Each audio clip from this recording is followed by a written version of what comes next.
Okay, so we're gonna go live. Do me a favor, check on your end to make sure that it looks okay. Okay. Because I'm not really gonna be able to do that. All right.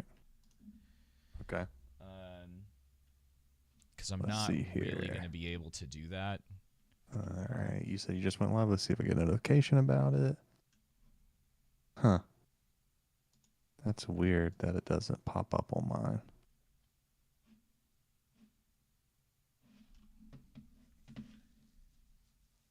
Yeah, the audio sounds good. Cool. Oh, I got to update my jank too. But I'll do it after. I'll do it after the pod. Yeah.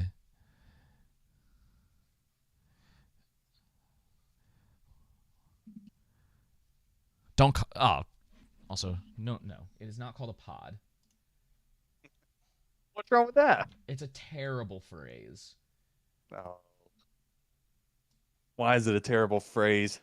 Because the Podfather said so, and his word is law. Yeah, I mean, there's no denying the Podfather. It is hereby annexed from my vocabulary. Did you see the thing that apparently someone snuck in a reference to him in that there's a movie that just came out with oh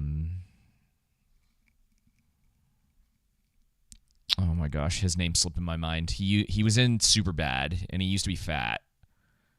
Oh, Jonah Hill? Jonah Hill, yeah.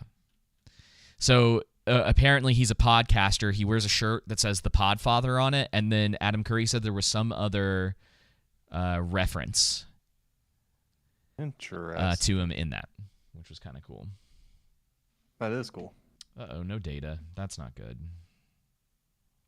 Still says we're live. Everything's coming out good on my end.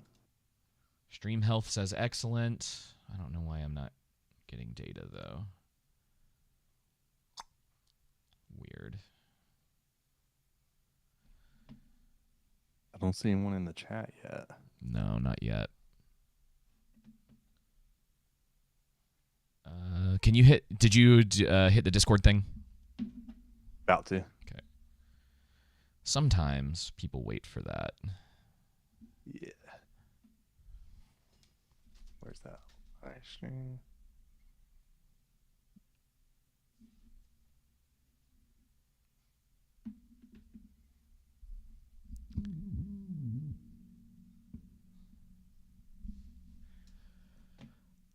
Oh, man.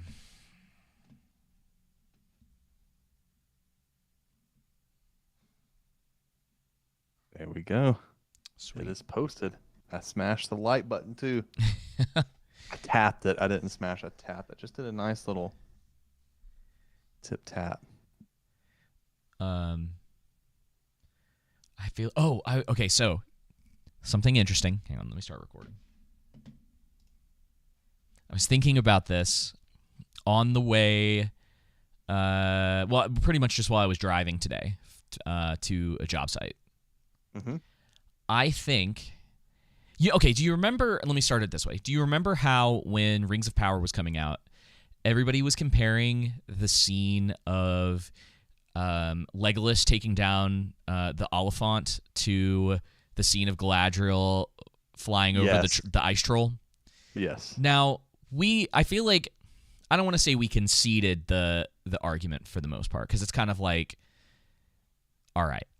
But I think that there is a relatively good defense for Legolas's actions mostly in the movies. Do explain. So my argument would be that Legolas getting to do that in Return of the King is a payoff for us getting to know Legolas as a character. That we've been with this elf, along with the dwarf, of course, because I would have to go back and watch all of the movies again to really be able to argue this properly. What's up, Zax?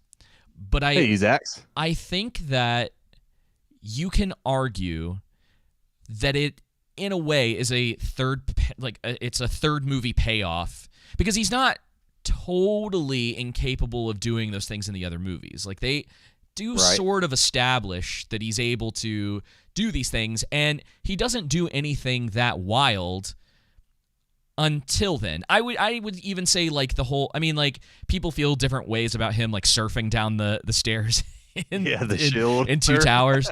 I can kind of give people that, but you also kind of have to remember that, like, Hollywood has to occasionally put that stuff in there. And the fact that there's so little of it, I think, is kind of a miracle, that they were so, like, restrained with doing an over-the-top stuff in that trilogy. But I don't know if Galadriel flying over that troll, or, like, jumping off the sword, is the same thing as Legolas climbing up the elephant to kill it. I don't know if those are the same things, and I think there's an argument to be made that he shows that he's light on his feet, he's skillful. He probably could have pulled something like that off, and that there was like payoff there from having known this character for so long. He gets this awesome moment at the end. And he slides down the trunk. I don't know, like, I don't hate it. The thing about I would say you're right in that. I think that's a good argument to be made, because in the first movie, in the Fellowship, and especially let's see if I remember correctly, in the last and the only fight scene in that movie, as far as but with Legolas, you kind of get to see his skill with the arrow, right, and with the bow and arrow, and then that increases in the Two Towers, right, and then that's where you get that slide down shot and other feats he's doing as well. Shooting with his arrow, the ladder as the orcs are trying to climb the walls and it falls. Just different skillful things along the way, and so you get that progression to the climax in the Return of the King, to where it makes sense.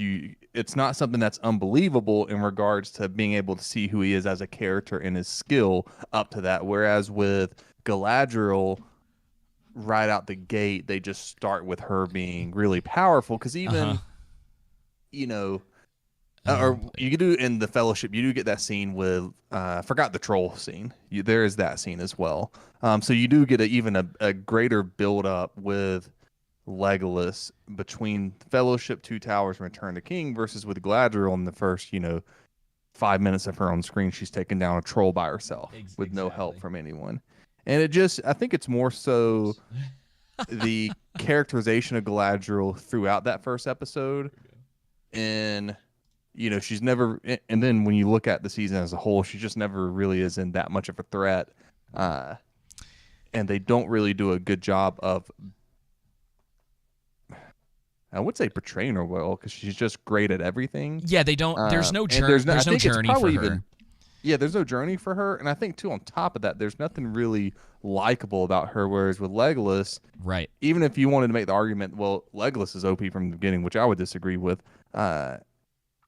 But even if you wanted to make that argument, at least there are redeeming qualities about him, likable qualities about him. Yeah.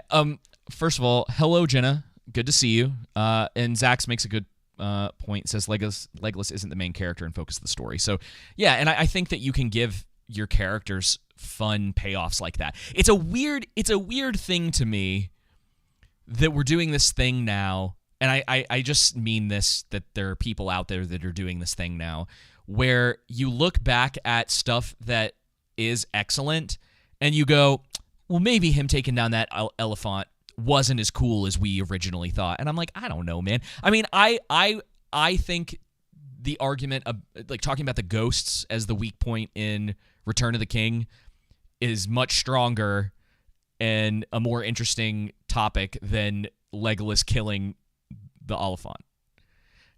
Like, if you're gonna, there are things probably to criticize about Return of the King.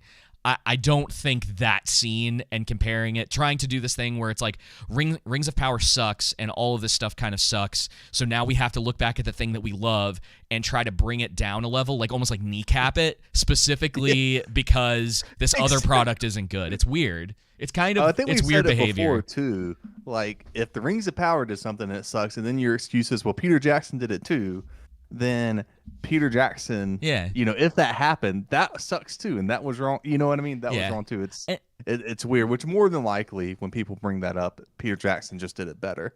I mean, I think you Yeah. go on point, and when the Rings of Power uses his dialogue in the season instead of Tolkien's, thinking that it was Tolkien's. And this whole like, the and follow again, your it's nose. yeah. And again, it's also how often did we hear from the showrunners and from Lindsay Weber and who's one of the executive producers and everyone else that that they were trying to do their own thing to separate themselves from Peter Jackson's Lord of the Rings. They wanted a blank canvas, but the entire multiple things within each episode reference back to Peter Jackson's Lord of the Rings, which is fine if you want to do that, but you better do it just as well, if not better. And then don't also lie about it. That's just everything comes with the show comes across as disingenuous because of the words that the showrunners and the producers are saying, which again, we've talked about before with House of the Dragon. I think a lot, as far as that kind of commentary, it just needs to go away. Yeah. If you're not discussing the technical aspects of things or, maybe certain different motivations, you know what I mean? Yeah. Because I think like a lot of these people, when you put your ideology, one of the problems that we had is, it's very clear that the Rings of Power is made from this ideological perspective, whereas Peter Jackson, we all know the quote by now, but just in case if you don't, him and the other writers who wrote The Lord of the Rings, they didn't want to bring their own biases and opinions and political viewpoints within the narrative. They wanted to, be as loyal to Tolkien as possible. Whereas, these other showrunners, Payne and McKay and then Weber, by kind of inserting their ideology, now you're alienating half of your audience at least. Yeah. Yeah. I agree. But yeah, that was just kind of something I was thinking about today randomly. I don't know why it popped into my head while I was driving. Because the other thing that I haven't stopped thinking about is Eric July's quote-unquote debate with Organized Chaos yesterday. Oh, yeah. Dude, what a dumpster I only fire. listened to probably like 10 minutes of that thing today. He got caught. Organized Chaos got caught in like at least 3 lies, like blatant lies, and one of them was so like, oh my gosh, dude. He at one point they were talking about like Eric's like, I think public schools should be abolished. I think they're terrible. I was like, he's like, they shouldn't be in existence. And there, there's a lot of context behind all of that. But Organized Chaos was trying to make this point. Oh, good. Jenna saw it. I figured Jenna would have seen it. Organized Chaos was trying to make this point that public school was better because it doesn't like steal money or whatever. And he's like, bro, what do you think taxes are? Who do you think is giving the money to the schools? So he went on this whole thing, and then he thought that charter schools and public schools were the same thing. And then he's like, well, there's... Dude, that's funny. Yeah, and then he's like, well, then there's only slight differences. And I was like, whoa. I was like, this guy. And then like he called Eric a coward on stream, and Eric was basically at one point pretty much just told him straight up, because Organized Chaos was trying to make this point that Eric essentially hates anyone who is portrayed as like a black character. And he's like, do you really think that I'm like self-hating? And he's like, you do understand that people get slapped for worse, right? Or for less. Like just kind of like trying to get into his head like, dude, you can't go around saying stuff like that. Like it's not okay to essentially point at someone and lie about it and be like, you're essentially self-hating. Yeah. Which is what he was doing. And it was just so interesting to see someone finally have like that mirror held up to them for doing that kind of stuff. And then he was doing this. It took me a minute to realize it, because there's been this whole beef. I say beef, but it's really only coming from one side, and they're constantly. Eric called him an ankle biter, which is kind of true. But he. There's this whole thing that's going on with that like Organized Chaos and his ilk, that a lot of them spend so much time now, because I keep up with this. I'm kind of always like just curious what's going on there. Because the dude, I don't know if you know this, Joseph, but the dude has a couple videos that almost cracked 1 million views, but they're from like 6 or 7 years ago. So at one point, he was trying to be legitimate. And then I don't know what happened, but all of a sudden he got on the like culture war thing hardcore. But his entire thing with the culture war is that they essentially want to be the thought leaders in sort of the comic book movie.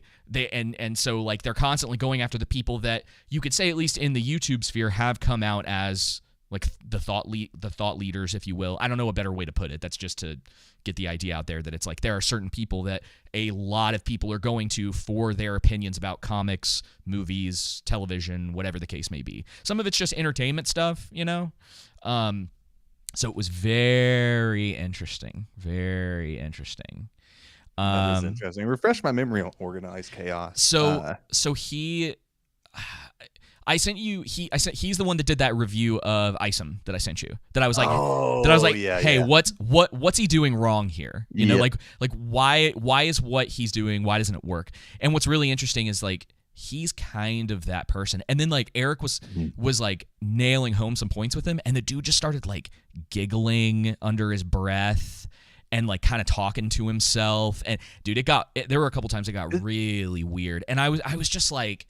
And this is the thing is like because I was talking to Jenna actually about this during one of the Dead Space live streams that I was like, you know, if there was the ability to have an actual conversation with some of these people that we might disagree with, I would absolutely bring them onto the show just to have a discussion. But what I've realized is that a lot of them actually are bad actors. Like you can listen to the way that they debate with people. Disingenuous, right? Yeah, and that it's like he was trying the whole time. He was trying to catch Eric saying something that he could have clipped out and used to be like, "See, he is this, he is that." That's what I was gonna tell you. Is that one of the things I was gonna say is in the 10 to 20 minutes that I watched, there was multiple points, but specifically this one where Eric had already explained his position. I can't remember what it was. It was on the Parental Rights Act, I bet. Yes, and he just kept asking him the same question over and over again. Finally, Eric was like,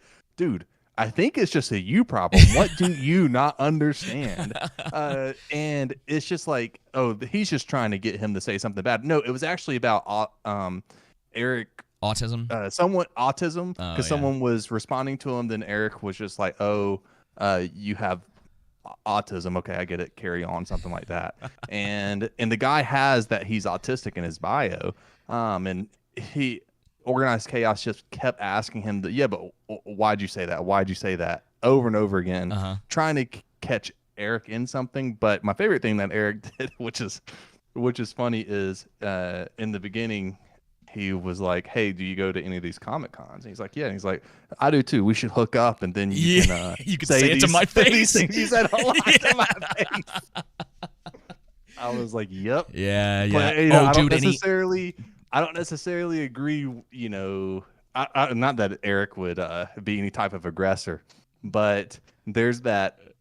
You know, again, I don't think anybody should get beat up as long as they're not using threatening words. Right. I don't think anybody should be aggressed upon just for words. Right. Right. However, at the same time, well, and that's what he was doing. He was trying to warn him. He's like, "Look, man, play stupid games, win stupid prizes." Right. It's like, I'm not gonna,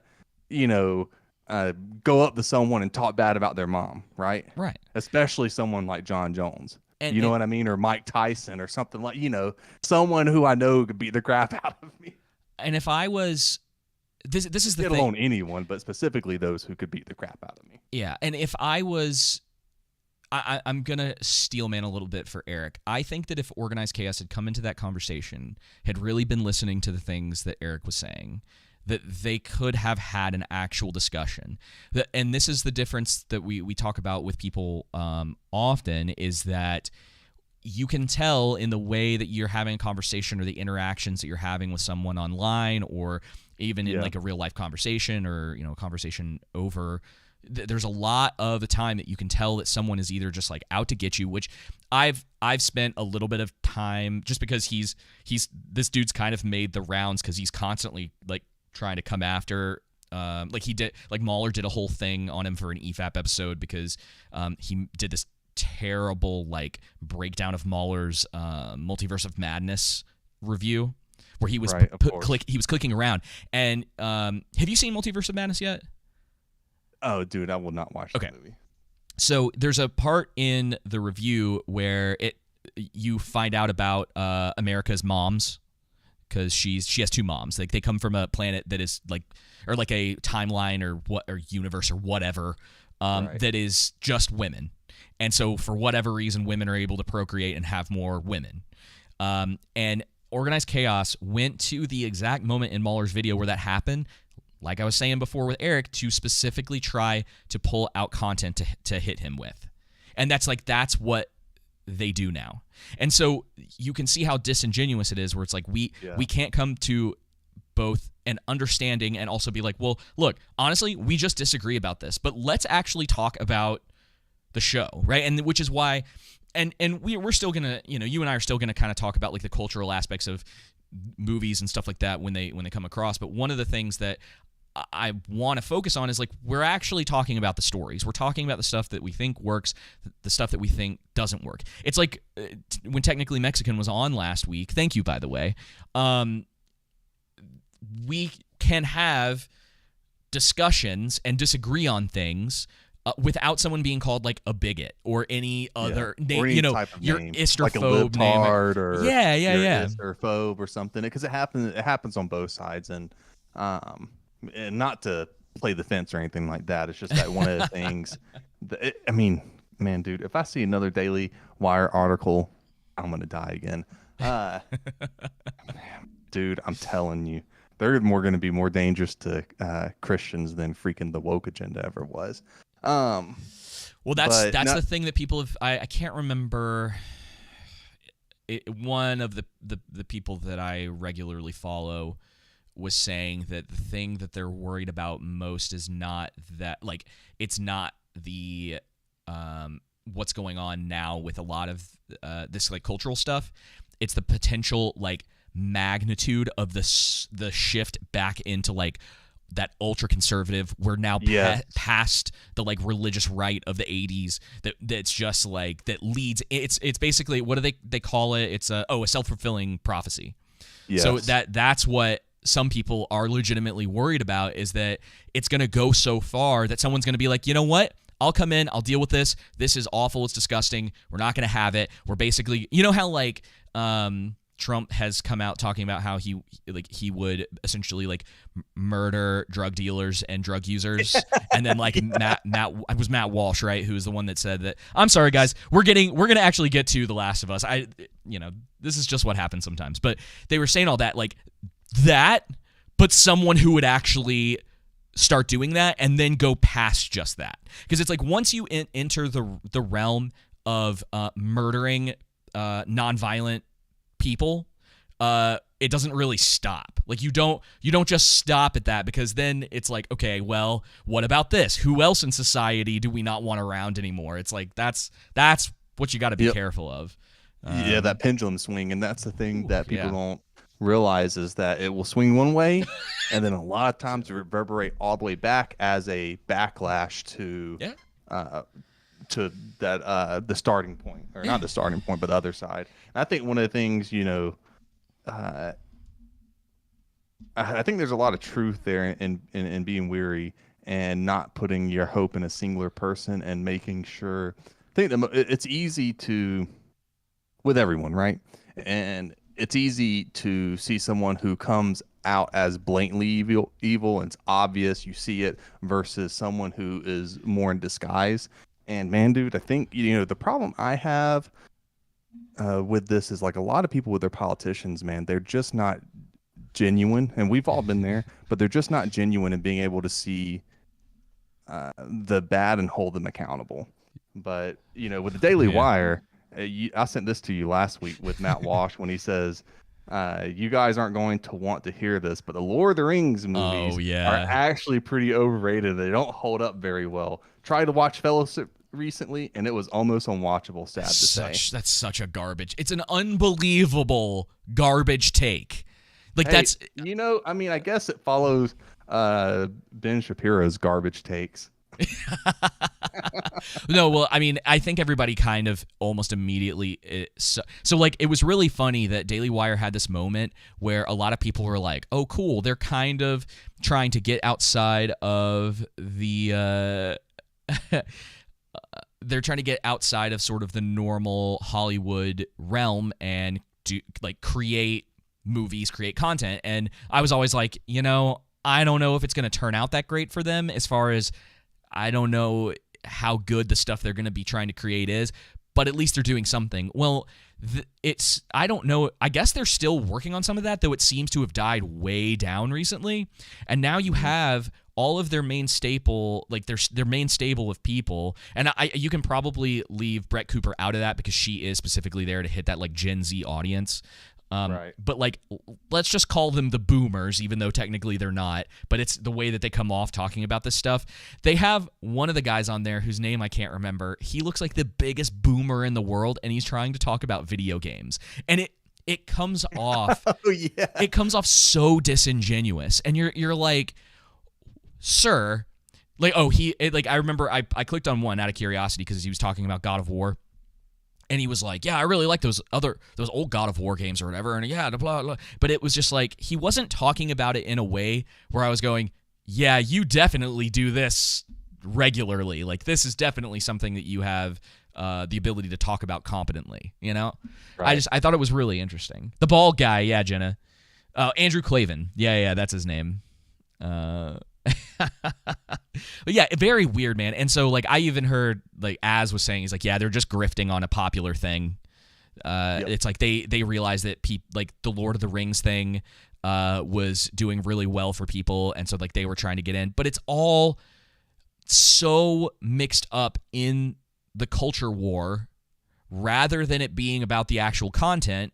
Yes. Which is what it's like. I want to talk about the actual content. Like, I understand that people have agendas. Like, we can have the discussion about, and I guess I haven't actually like fully looked into this. I've just been hearing it from people that the director of last week's episode essentially was trying to trick quote unquote trick people into watching like a gay romance. And you're like, yep. Homie, this is 2023. Like, that's been there. Like, Arcane came out a couple years ago at this point. Like, we're getting out that. Recently. Bro, and nobody. I understand. No one saw that, but I don't even think Billy Eichner went and saw it. Yeah, I forgive me for not having like the best recollection of all of the. Oh, dude, freaking the cowboy one from years ago that I think won an Oscar. Brokeback Mountain, like with Jake and Heath in it. Yeah, like this. I've never seen that. Neither have I. This stuff has been available. It is around. Like, you're not winning any awards at this point Dallas for Buyers something Club. like that. Yeah,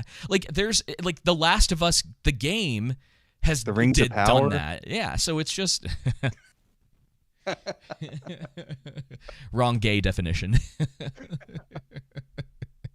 But yeah, man, I just trying to be like, I had to trick audiences into watching that, and it just lets you know, oh, hey, obviously, upon my viewing of episode 4, I was like, yeah, season 3 really just was a agenda-driven, episode. Even though Nick Offerman's acting in it was great, and other people's acting in the episode was great, and there are good things about the episode.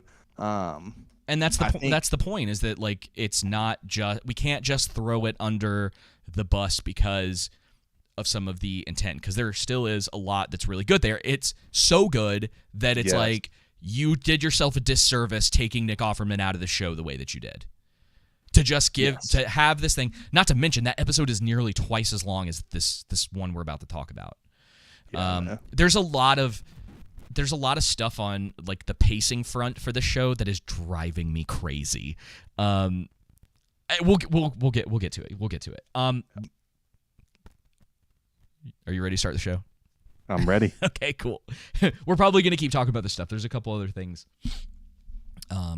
But anyway, And we do cover agenda stuff. I'll yeah, say this real of fast course, before we yeah. start. Of course, and I'm gonna feel free to talk about it too. But for the most part, when we're approaching something, our mindset wants to be: is this a good story?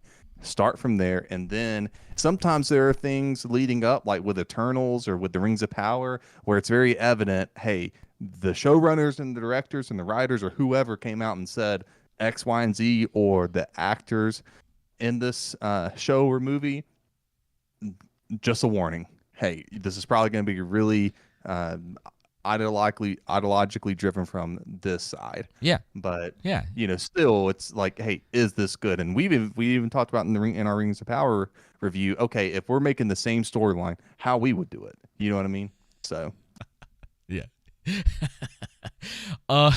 Sorry, troll rooms. I gotta stop looking at the troll room. They're cracking me up. Well, what's up, everybody? Welcome back to the Underground for episode 129. I am joined every week by the one, the only Joseph. Wild West pimp style. And my name is David. Sexual Tyrannosaurus. And this is the week where this is the show where, good Lord, y'all, every week we remind you. Give me the meat and give it to me raw. Joseph, how are you doing, my friend? Dude, man, I am doing well. I am doing well. Got this DC announcement. Did you hear about it? The whole slate of really Yeah. odd. It was one of those things I thought that I was like, well, maybe we should cover it, but literally everyone has covered it. Yes. It's like there's not a whole lot else to say except, Joseph, that I am looking forward to MILF Manor Themyscira spinoff. Yeah. Right. Now I'm looking forward to. I don't know how. I'm not like you, so the Thessalonica or whatever it's called. Thessalonica. That's Thessalonians. My bad. Sorry. Themyscira. Themyscira. Game of Thrones. Yeah. All women casts. Whatever. You know what's so funny? So the thing that's crazy about something like that is that if they had announced this 15 years ago, every red-blooded male would have been like, this is going to be awesome. Now you're just like, I don't no. Because it's Warner Brothers. And Yeah, it's just the history, and then also because of how everything has been in Hollywood for since 2016 or whatnot, 2015. Yeah, just yeah. Things having to be a little more like LA, agenda driven, or yeah. That's what everything just has to be like LA. I mean, apparently in the Grammys last night, they just came right out and worshiped Satan with Sam Smith's performance. I've been hearing about that. Yeah. And it's I'm really not surprised. I don't see why people are acting like that's a big deal. And it's like, guys, I mean, it's just like, if you know, you know. I mean, it's just how people in the world are going to act. But with DC, I was really interested in James Gunn announcement for the Green Lantern kind of detective show, true detective show. I thought that was interesting. Definitely some things within his wheelhouse, and if anyone could pull off something like this, I'll probably give credit to James Gunn. But man, I just don't really know. And it just seems like, man, you just want to start out with maybe 2 movies, maybe 3 at most a year, and maybe in the second year we can do a TV show if things go well, and just start off really small. It's less weird. is more. Yeah. It feels off the rails already. It does, and you gotta because I thought about this the other day or yesterday. I was watching Technically Mexicans live stream, and I realized that we haven't seen anything yet. And I had said oh, Green Lanterns looks cool. But then I was like, they just told us that this is going to be True Detective Season 1 in space. And then I went, he's probably lying about that. It's it's like these, you pick up on these keywords oh man, what's something that's really cool that people really like? Oh, Season 1 of True Detective. Well, yeah, we'll have Game of Thrones. Yeah, so we're pushing the stuff, and then the stuff comes out and it's not that at all. I'm just worried we're going to get the Guardians of the Galaxy like we kind of did with the Suicide Squad again and again and again. Yeah, and it's unfortunate too because I think there's some stuff that James Gunn does really well. I think that the best He's part, a good director. sure, and the best part of the most recent Suicide Squad movie was the characters. So he can do characters. I just don't know why they're kind of handling this stuff the way that they are, and I know that they're probably worried about essentially copying and pasting again, where it's like Superman, Batman, Wonder Woman, which yes, that of course that makes sense. That seems like what you'd want to start out with. I don't know. I mean, like Marvel, I think you could. Marvel took that chance on Iron Man. Like he wasn't in a high tier hero when the first Iron Man movie came out. You know? Yeah, I think you could easily start off with, you could do Batman, you could do, or even starting out with Henry Cavill, Superman, bringing him back. That makes too much sense, because if I'm Warner Brothers, I'm wanting to put butts in seats and actually make money from a movie. Not like they have. I'm just saying, as a whole, starting out, since you're rebooting it again. Yeah. But you could easily start out with, maybe one of the big ones or two or three of the big ones, and then do Green Lantern, Green Arrow, so on and so forth. But Yeah, I mean, you can't really do Shazam, Flash, or Aquaman, because all their movies are coming out, which, James Gunn was just saying what he was saying about those movies, because he can't come out and cream them, because then they won't do well at the box office, Yeah, I mean, we'll see how all of that does. I think it's just Hollywood speak for, guys, unfortunately I have to say all this stuff about these movies coming out this year. Yeah, it's weird. That whole situation is weird, and it's not doing anyone any favors, I don't think, at this point. Like, there are people who are interested in that stuff, but a lot of them are the people who have been so into DC for one reason or another that they're going to go see it no matter what, which isn't, I don't really have a problem with that. It's just kind of like, at this point, dude, I don't care. I was hanging out with Justin, who was, for those of you that don't know or don't remember, he was on our show for the first episode of The Last of Us.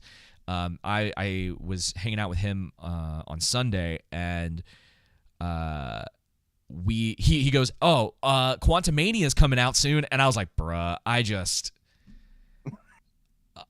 I don't know, man. I might have to sail the high seas for that one. Like, it's just one of those things that's like, I just don't care anymore. I am so apathetic towards, I won't say all superhero movies, because I'm sure there's something that would scratch an itch. I do want to see Guardians 3 to see if, like, anything comes of that. But I'm so tired of going to go see stuff like Black Panther and all these other, like, basically everything that came out in Phase 4 for the most part, except for Spider-Man. Forgive me if I'm forgetting another one, but I'm pretty sure that's the only one that was tolerable. And just being miserable at the movie theater. Yeah. It's like, if I'm going to be miserable, Just being bored. Yeah, I'd rather just do it at home. And there are options to do it at home. And I'm like, my experience isn't really going to change one way or the other. Like, not for those movies anymore. Like, I kind of think if I was Warner Brothers, I would have been like, you know what? We're not going to worry about doing DCEU. We're just going to take a break for now, let things die down, and then just do maybe a few Batman movies or Superman movies or Wonder Woman, whatever, right? Like, let Matt Reeves do a trilogy. Do a trilogy Yeah. of this or that. Nothing's really that connected, if at all.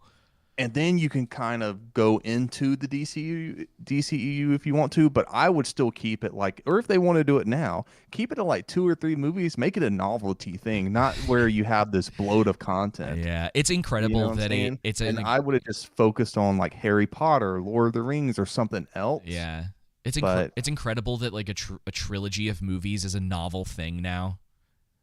Yeah, and it's not just like, well, here's, Blurbity Bloop number 38 with this character that no one knew about until 10 minutes ago and Googled, and now they're an expert on it, and, the movie still sucks, even though people are, like, obsessed with it, and I don't know. I mean, honestly, man, what DC should have done is just gotten Rian Johnson to do all of their movies. They'd have a built-in audience.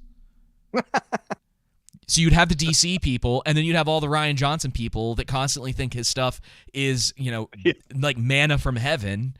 all their movies would have been nominated for Oscars for Best Adapted Screenplay. That's all you had to do. So Yeah, there you go. I don't know, man. Who would have known? I just don't. They should just do movies on. I don't care. The slate should just be a movie on James Gordon, then a movie on Lois Lane, and then a movie on like all these ancillary pieces that don't matter, so they just all bomb. I mean, we're getting that with Waller, so. Yeah, Waller's a weird one. It's all kind of weird. Swamp Thing I kind of understand. Swamp Thing could be cool. Yeah. They should bring Adam Curry back. He was in an episode of Swamp Thing when it was on TV back in like the 80s, I think. I do think this. I will say this: if they gear it towards their audience, their demographic, they want to do a hard PG-13 or soft R. I think and primarily you don't have to do every single movie or TV show or whatnot like that. But they primarily do that with most of their content. I think they could be successful because I think one of the problems with Marvel is that they're trying to write it for all people of all types and stuff like that, supposedly. It has and I think zero that's what edge. waters it down. Yeah, Marvel's like a padded cell at this point. Yeah, it's just unoffensive drivel. Like, I don't know a better way of putting it. I'm not surprised. I'm not surprised that we might see some of these people. I mean, I guess they're making really good money, but I wouldn't be surprised if, for a number of different reasons, you see like Evangeline Lilly, the girl that played T'Chaka's sister from the second one. Like, if a lot of these people just don't come back after a while, Wright. Letitia Wright, thank you. Yeah, there's just a lot of them that it's like, don't you guys miss making real movies? And I know, get in trouble for that, but it's like, don't you miss like acting, real cinema, like working not with someone standing in front of a green screen all day? Yeah. And I don't know. I just maybe it's like rose-colored glasses to a degree, but there's something that I miss about my youth. And even into like my early 20s and the stuff that was coming out. I mean, dude, even now with like Oppenheimer coming out, I'm like, Is it gonna be good? Like, are we gonna go back towards the Prestige days, or are we sticking with the Tenet style of movie? Like, where are we landing with this? Too. And so like Christopher Nolan so much.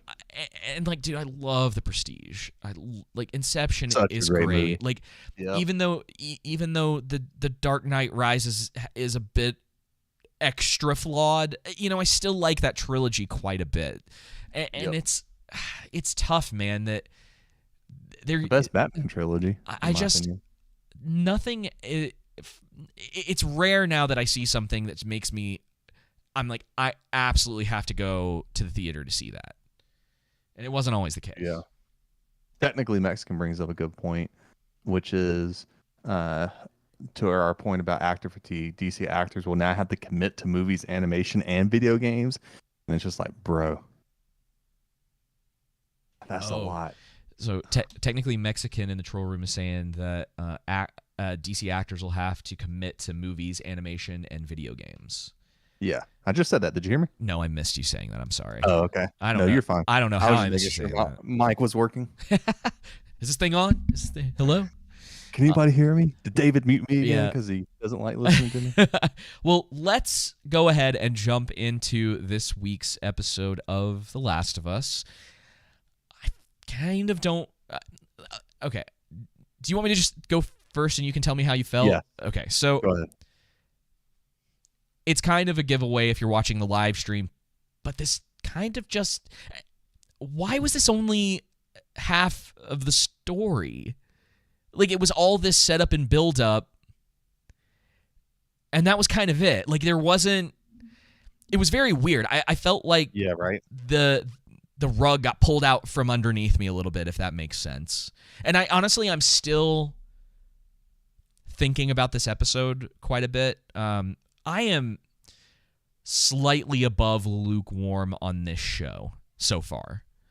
Like, I'm sitting at around like a 6, which I don't know if by the way that I've talked about the show, if that's like surprising anyone, but it seems fair to me for where we are right now, because there are a lot of things that I genuinely like about this show. Mm-hmm. And then there's a lot of stuff that I'm really frustrated with. And some of it is just subjective, creative decisions. Some people are totally cool with the direction, like with episode 3. Some people are totally cool, that I respect, are totally cool with the direction they took with that. Some people hate it way more than I did. And I'm kind of here like, I don't know, like I liked this. Wasn't really happy with the ending. A little above that. Yeah. And that's why I'm kind of sitting at a 6 right now with the show. And oh man, I heard a couple things about where it's going, and I'm just like, oh man. You know, we've talked about this hypothetical sort of like cliff. Yeah. And we kind of know where it's at, but we're still sort of in the dark about like if it'll drop before that, or you know, we have to wait till the second season, or you know, if the second season will even go into the kind of material from The Last of Us Part 2. There's been a lot of conversation surrounding that, and it's really hard to gauge the further we get into this, because they keep adding stuff that was never a part of the game. Sometimes it's like, all right, and then other times I'm like, I don't know if I'm into this, or like, why are we doing this? But what did you think about this episode? I thought it was pretty good. Sure. I say, yeah. You know, I thought it was pretty good. There's things I like about it, things I, you know, kind of question and don't really care for. I actually went back and watched I watched the first 2 episodes. I didn't go back and watch the third one again because I didn't see the point. I mean, it's just, again, my review stands for itself for last week. It's just a tangent. It doesn't have anything to do with the plot. I already know that the only main thing that really had to do with the plot is that, okay, Joel gets a truck and supplies, and then they go. And, you know, I think the pacing is right. And I think, like, even that was one of the main problems with The Walking Dead, is that The Walking Dead would do these vignettes of characters, albeit theirs seemed to make a little bit more sense than this one did with The Last of Us. We can only go off of the one. But, I mean, watching the show back and then last night's episode, it's just like it's missing that kind of charm, spark, you know, whatever you want to say, that like draws you in. Like I'm not fully immersed into the story. I know I'm watching a TV show. Whereas there's been like All Quiet on the Western Front, man, I was just felt like I was in that movie. You know what I mean? Yeah. Or House of the Dragon, like I was there, like loving this along the way. And I think part of it has been Ellie. I don't know if that's Bella Ramsey's performance mixed in with the writing. I would have to say it's more so the side of the writing. You know, even kind of how the Joel's character in this, and you know, not Pedro Pascal's performance, but how they're wanting Pedro to act in it. Yeah. And you know, even though there's these, you know, the writing's decent, it's good, the production and set design and cinematography is really, really good. But there's just this, you know, there's a few things missing to pull me into this. Again, it's not bad, but I think I'm coming back down to more of your level. I think more so than just it being above average. I would say that it's good, right? It's fine. You know, it's not anything for me to write home about yet. And we'll get into that more in this episode, actually. But again, I thought it's this still a little episode early. was pretty good. Yeah, and that's the thing, is there's quite a bit I like about it, but then they just... I think it's the pacing. You know, I think the pacing is probably the biggest issue for me in this. Yeah. It's you know, there's times where it seems not fast enough, and times where it seems not slow enough. Yeah, I was gonna say, because, and we'll get into. We'll kind of get into it, but I agree, and there's a cut. It's weird because we get sort of this build up to this really intense stuff in this episode, which I thought was great. I think the first like 10, 15 minutes, I'm not exactly sure what the time code was, but and I'll be able to tell you as we kind of go along.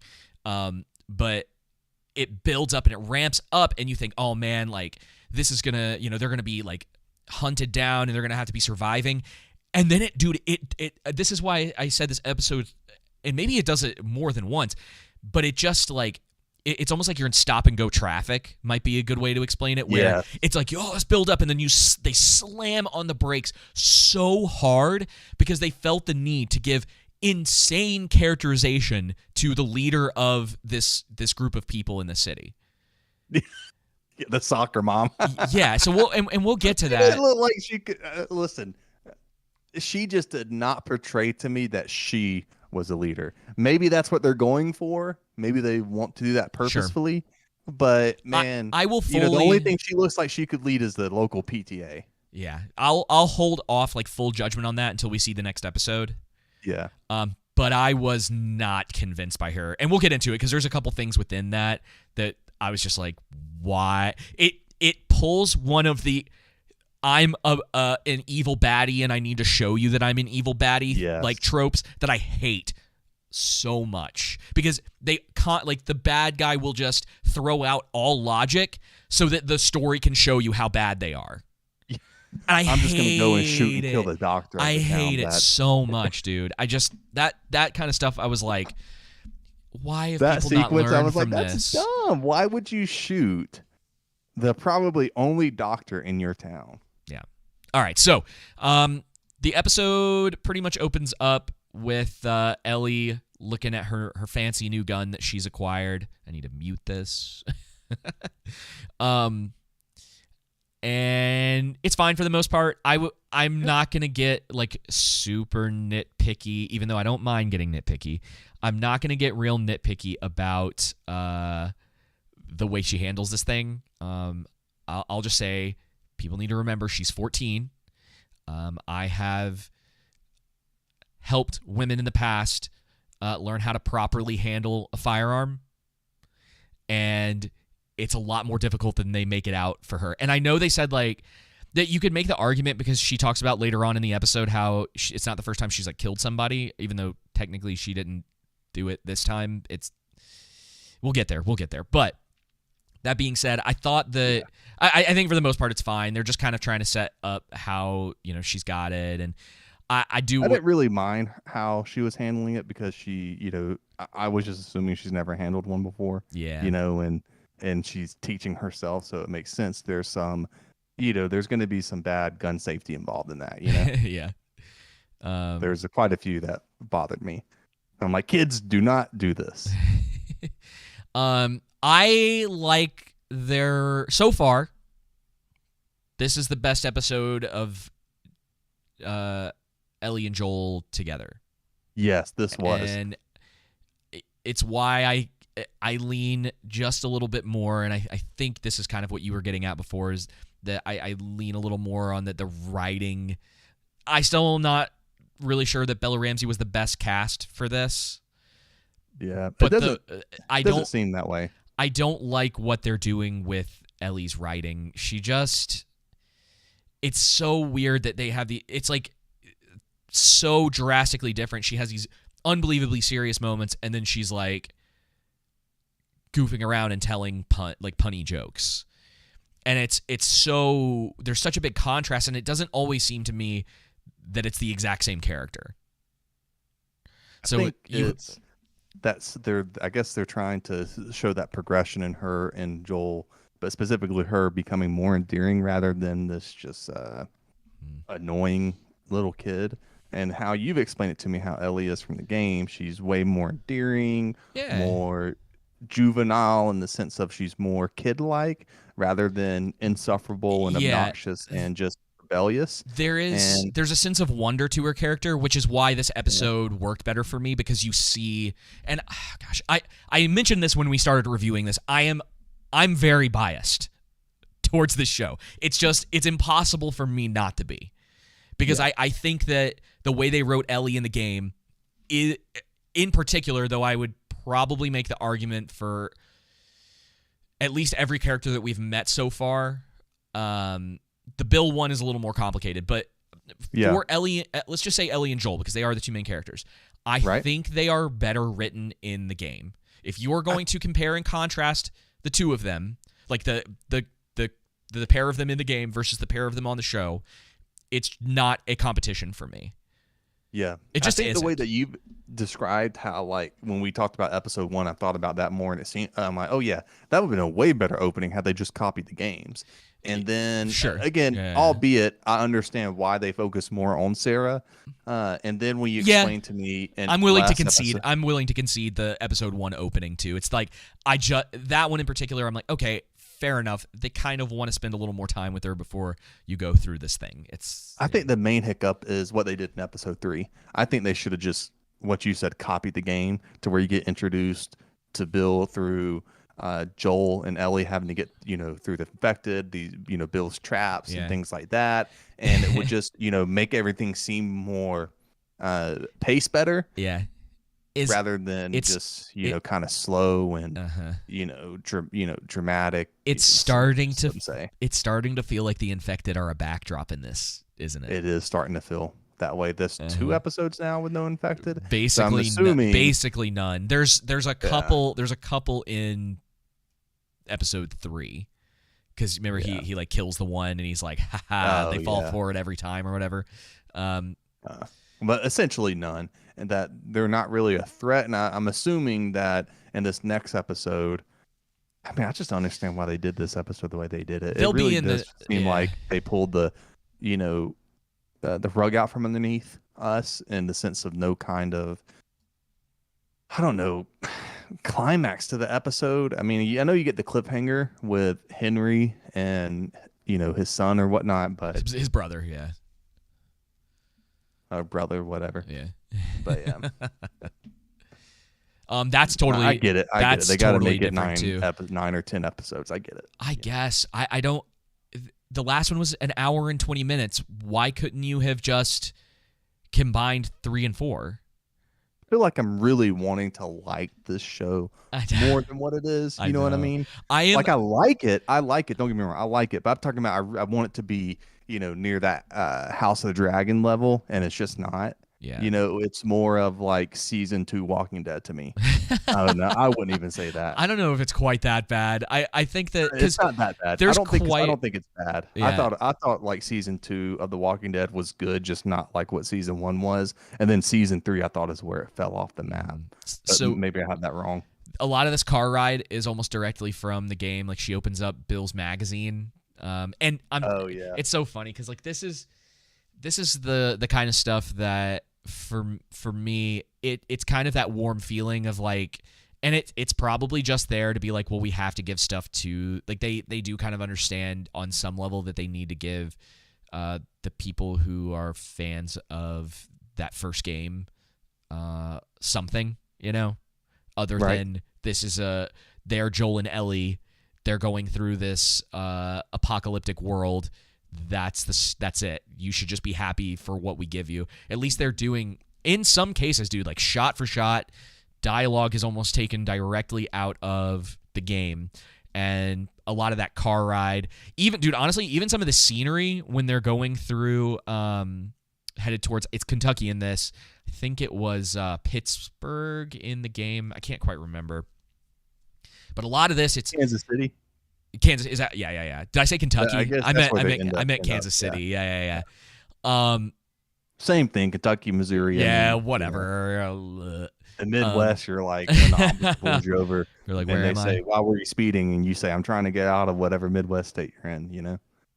It's just, they all look the same. Even though Missouri is technically kind of like borders on the Midwest to South. Yeah. But it was so funny to me to see. I get it. I mean, it will. But when they're like, okay, we need to pull off, and so we can avoid hunters and stuff. And when they do the pan shot of you see the car driving into the woods, it's just a whole beeline of in the field of like where the tire mark, everything. Oh yeah. That's such a good point. Where it's like, I'm a raider, who came through here? Yeah. Oh man, again, that's exactly how it would be. I'm not faulting them. It's so funny, like Joel's logic, and we need to Yeah, veer off, which is true. We don't park. you would- Why not park the car on the road, cover it? It's like he's basically a survivalist at this point. The dude's been through a lot. They've established that. And you're right. There are just moments where, and I guess the argument would be: is he incompetent because that's how they want him to be, to get to things later on? Because that's a lot of people who are a lot more, I guess, negative about the show. That's kind of where they're at. And honestly, I feel like I'd have to get through the show and then kind of go back and judgment. and look for some of that stuff a little harder. It was just one of those things for me. If I'm in I'm thinking if I'm in a situation like that, and to where I know I got to drive through this field where my car is gonna, it's gonna be a direct path of leading where I am essentially. Yeah. And I get they show him driving through the woods in his truck and everything. Pretty far away from that, but still, it's one of those things I would go back and the lines, kind of distort. At the very least, the people in post could have just gotten rid of those marks, so they weren't there. I don't know if that would have been better, but at least they wouldn't be there. Yeah, but it is more realistic, though. I mean, that's exactly what would happen. You could easily just show him. You do a 5 or 10 second clip of him saying, "I'm gonna go." Fix the trail we left. Yeah, something like that. Yeah, it's an easy fix. They walk into the woods rather than driving the vehicle directly into the woods. Something like that. Hide the car, walk into the woods, something along those lines. Yeah, and so then they do their Chef Boyardee thing. I don't know. I've seen a few people get upset about it, but I'm just like, I don't know, dude. I don't care. Like it seems Chef like Boyardee, Starbucks. I mean, it makes sense. It's not anything that's blatantly out from the that makes the script bad for some reason. Right. The cans of Chef Boyardee probably would exist. It's fine. They're just trying to build their relationship. And then they're talking about Starbucks, and you see like the Arby's signs and stuff. It worked for me because you see. And the love sign, the love's. Oh yeah. It's the stuff you'd see on the highway. Truck stop, the gas station. Yep. I'm like, not loves. No. I enjoyed this scene though between Ellie and I enjoyed the previous scene between Ellie and Joel with the pun part, and then I enjoyed this scing because she asked, "Can I build a fire?" and then he says, "Now why am I going to tell you no?" Yes, I did like because that. The infected? No, the infected aren't that smart. It's because of hunters or whatnot. And then she's like, "You don't want them robbing us?" And then he says, "Oh, they'll do it. They'll have a lot more on their mind than that." Exactly, and it's actually something that I'm not real impressed with her reaction. So he says, "No, fungus isn't that smart. This is too remote for infected anyway. People, so what? What are they going to do? Rob us? They'll have way more in mind than that." And her reaction is sort of like, "Ugh," but I don't know if that was what they should have done. Like, she's 14, she should be freaked out. Yeah, right. Like, I think they do get delve into that a bit in the next scene when she's going to sleep and she says, "Hey, no raiders are going to get us, right?" Yeah, kind of, or hunters or whatnot, people. And so you kind of get the fact that she's scared, and then Joel stands guard the entire night because he's starting to care more about her. Yeah, and some of that works really well. Yeah, and of course we had the part earlier where he basically calls her cargo. Yep. Which it seems that he probably still believes that, but there is that part of him that's beginning to understand that she is like human, that there's more to this, which is important. It's important for where the show is headed. I think. To be honest, dude, there are moments where I'm like, I don't even know anymore. They might totally change up the way that this ends at this point, because they seem, the further we get through this, there's just these little deviations that make me think like, they're gonna do something different, and I'm not sure. Sorry, what were you gonna say? He's probably gonna double down on, how part 2 went from what you told me, and they're slowly deviating, correcting things to get to that point. Yeah. But I mean, so far, I think what made me mad with this episode is that we should have gotten it last week.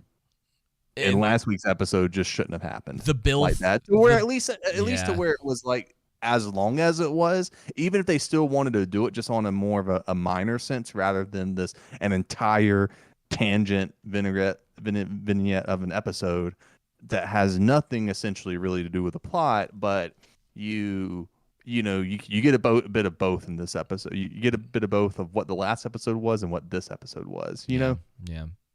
to where at least in this episode by 4, you're having, maybe the last half, and then you're having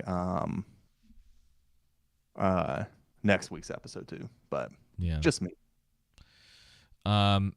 Yeah, I think the biggest thing for me is that episode 3 should have been later. I mean, gosh, we're gonna just so you know, we're gonna get another one of those episodes later this season. The episode 3, there's another one coming after. Hang on, what are we in 4? So we had episode 7 from what I've heard is when it's coming, and I know what it is, and I've been expecting that one. But now we're going to have 2 episodes this season that are essentially tangents from the story. And this one had like the episode with Bill been what I was expecting, episode 7 is going to be more along the lines of like, yeah, it makes sense to do this kind of story 7 episodes into a season, not 3. Right? From like keeping your story going. We've been talking about the pacing a little bit, and it's just kind of how it. Oh man, I like the coffee part in this though, because I'm like, that too. coffee would taste bad, but probably would taste, even though it would taste bad to me now, probably in his situation, it probably tastes a bit better because you haven't had it in so long, assumingly. Yep, it would be one of those things that probably taste amazing, just to like have some sort of like memory of it. Because when you're starving, almost everything tastes amazing. Yeah, though, and we'll get to it. Sometimes there's some weird stuff about this being 20 years in the future of essentially an apocalypse, how well stocked up certain people are. And something else that I was thinking about too. We saw in episode 3, even after the 20 plus years that Bill and Frank are together, that a majority of Bill's weapons are still down in that basement. Joel took a bolt-action rifle. Dude, I know. I was thinking about that. I'm like, wouldn't you take a few more weapons? Dude, I wish I could pull up. I'm not going to because I can't do it without totally screwing up the setup. But I wish I could pull up the shot from the end of that episode when they go down to his basement. I'm pretty sure there are quite a few capable weapons down there. And I guess, it would have been fine if it was like, if Ellie was like, oh, what about this one? And it is like, nah, the ammo's all gone or whatever, Yeah. You again, it's small little things, but it's that kind of stuff that when you realize especially when you see like what he had on the wall. He took, not only did he take a bolt action rifle, but he took the most bare bones bolt action rifle. Now, I guess if you're talking about the game, the game, that is like kind of the type of gun that Joel has in the game. But the difference is that firearms and a lot of that other stuff are significantly more rare in the storyline for the game. Bullets, like the whole deal. So when Joel did that thing at the beginning of episode 3 where he puts the M4, the whatever M16, whatever it was, the automatic rifle into the floor, and he's like, yeah, there's ammo's rare for this kind of gun. And then, as we'll see soon, that's not really true. Because, like, yep. I mean, we'll count when we get to that point, but there's, like, a ton of dudes carrying that exact same gun around. And so it's like... I could have sworn he had a few rifles on the wall. He did. I would have to pull up. Yeah. I don't want to. He did have... he had quite a few. And I was like, bro, why wouldn't you... The rifles would be way more... would be way better in a multi gunfight. You know what I mean? Yeah. So they spend a bunch of time multiple attackers, I should say. Yeah, you think that he would have taken as much ammo and at least a few of those firearms with him. I'm sure that he gets like Joel picks up a knife in this one. It's like, you're telling me that he didn't have a knife in his house? The survivalist. It's weird, man, and it's why I think there's an argument to be made that they very much had an agenda with that previous episode. It's not. I don't think it's as egregious as what they did with The Rings of Power. Well, not the Rings of Power. I was going to say the episode 9 of House of the Dragon, where it's like they were trying to give her name's slipping my mind. What's her name? Yeah. I used to get her and Rhaenyra confused. Yeah. Rhaenys. Rhaenys. Yeah, like I think the Rhaenys thing is still worse long term because it is unbelievably damaging to the story and that character. Like that is a massive writing screw up. Whereas this, it's just one of those things where it's a little annoying that he didn't. You're like, well, dude, why didn't you pick better weapons? You know what I mean? There's some other stuff too that it's little things, but it's also stuff that's like, dude, what? You're trying to survive. Like, what are you doing? Why would you not? If these things are available, why wouldn't you give yourself the best option?